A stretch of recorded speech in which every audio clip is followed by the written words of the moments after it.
So today we are going to be discussing a brand that has been on hiatus ever since the shutdown, essentially. I'm talking about Salsa. And this, my friends, is the first bike I've actually seen from them in probably 3 years. We're talking about the Rangefinder. What I mean to say is that Salsa really hasn't had any inventory since the start of the pandemic. Like, I swear they would release a brand new freaking bike and they would only get like 5 of them in for the entire US, which made it all the more difficult to actually convince anybody that they were still relevant.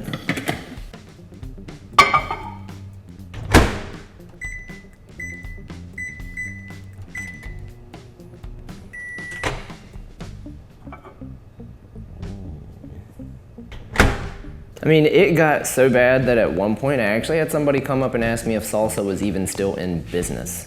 And that's really not to say that this is Salsa's fault whatsoever, because a lot of companies were affected by the shutdown. But honestly, the only thing that really bugged me about the way Salsa handled it was that they would put like a ton into the marketing for these new bikes that would come out. And then immediately when the bike did come out, like the Blackthorn I think was one of them, they would only have a handful of them for the entire US to order. A lot of consumers were getting disgruntled because it's a brand new bike. I should be able to order this thing because you guys said, hey, come buy this from me, especially if they're marketing that heavily. And that just wasn't the case. You couldn't. You had to get a little bit lucky and maybe pre-order one well in advance. But that's not why you're here. Today we are here because Salsa finally has bicycles. We're gonna be taking a look at the first new bike from Salsa that I have personally gotten my hands on in a while. It is none other than the Rangefinder. Let's get to the bike shop, let's take a look at it.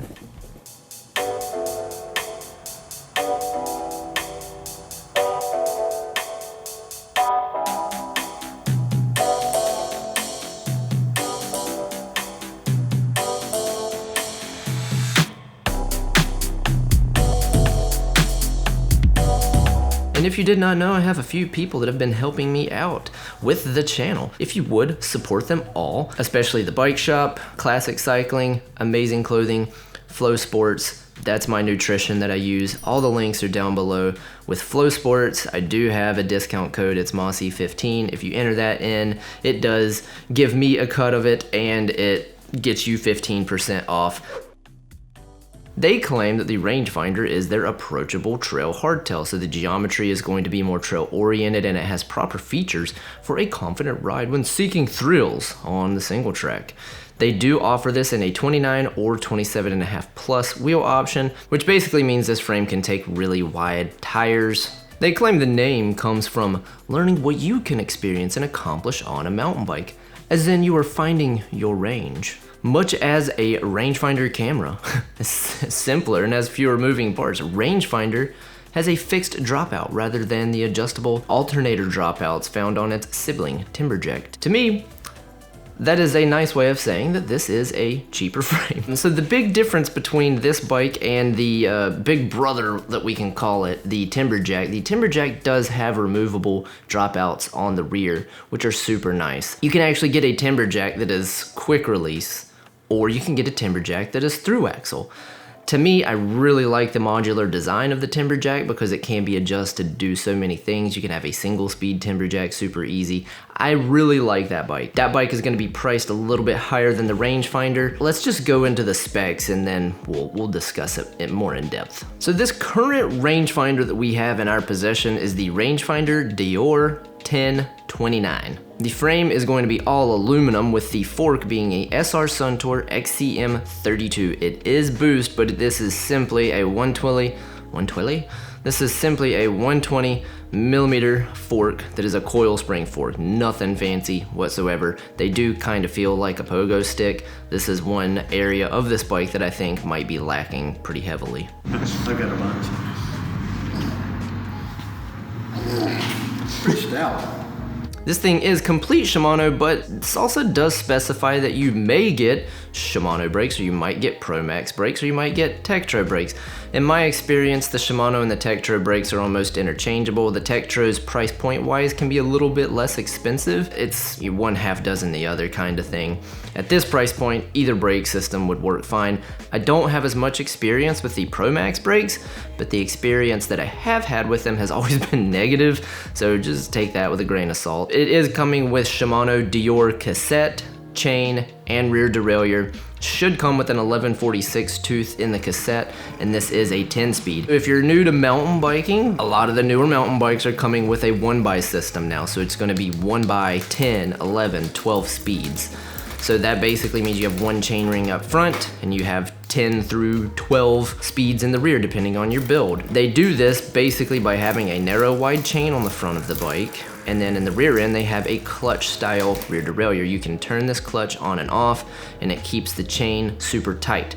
The only reason you would really want to turn the clutch off is to actually get the rear wheel out of the bike. It'll make your life a lot easier by doing that. But that's it. Makes everything so much more simple, shifts way better, keeps the chain on. You don't have to worry about a front shifter. All of the little goody bits that are on the bike are all gonna be Salsa branded. Salsa's made great components, like your seat post, handlebar stem, that kind of stuff for a long time now. It is OEM, but I would say it's almost a little bit step above your standard OEM stuff, and I have nothing to back that up. The bars, on the other hand, are actually super wide, and they have a lot of sweep with them. I am not a big fan of super sweeping bars, but that's just a personal preference.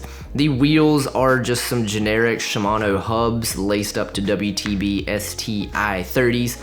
These are decent wheels, especially for the money. They are going to be tubeless. It is coming with Maxxis Recons, but this is where they kind of lost me here. So you have your tubeless rims, you have Maxxis Recons on here that are 2.6, which are pretty nice tires. They do have the EXO sidewall, but they're wire bead, not tubeless compatible. The wheels are tubeless compatible, thank God, but the tires are not. So why, I don't know. I know it was to cut cost, but if you want to make this bike tubeless, you are going to need to do a full tubeless conversion. At the end of the day, at least it is compatible with tubeless. It's not the end of the world, I guess. Tires are $60 to $80 depending on which one you go with, but it's still kind of just aggravating that they went ahead and put wire bead tires on a tubeless ready bike. And then last but not least, let's talk about the weight. The weight of this puppy is, like, depending on which size you go with, anywhere from 32 to 33 and a half pounds, I believe. So it's a hoss. It's a relatively heavy bike, especially because it's not coming with a dropper post, but this is an entry-level bike, so you can get it lighter really quickly by changing stuff out, but I don't know if I would particularly want to jump into that. This is a hard bike to kind of review because, again, this is Salsa's first time back, for me at least. So this is the Rangefinder.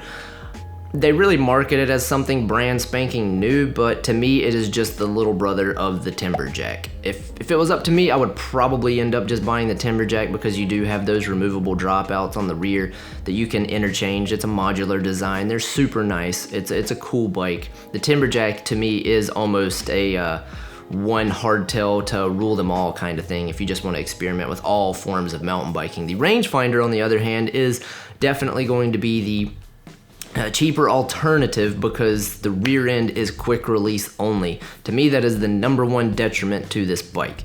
With it being quick release only in the rear, you're really relegating yourself to what you can upgrade or what I would upgrade on the bike. I would not upgrade the wheels on this thing because it's not compatible with through axle wheels, or at the very least, if you do upgrade the wheels, I would make sure that you could just get end caps to convert them to a through axle wheel, because when you go up a step to anything nicer than the Rangefinder, everything's gonna be through axle, front and rear. With that being said, that's the biggest knock on this bike, is that they put a quick release on the rear. I liken it to a giant Talon, and the Talon, when you compare it to this bike, you don't have as much versatility.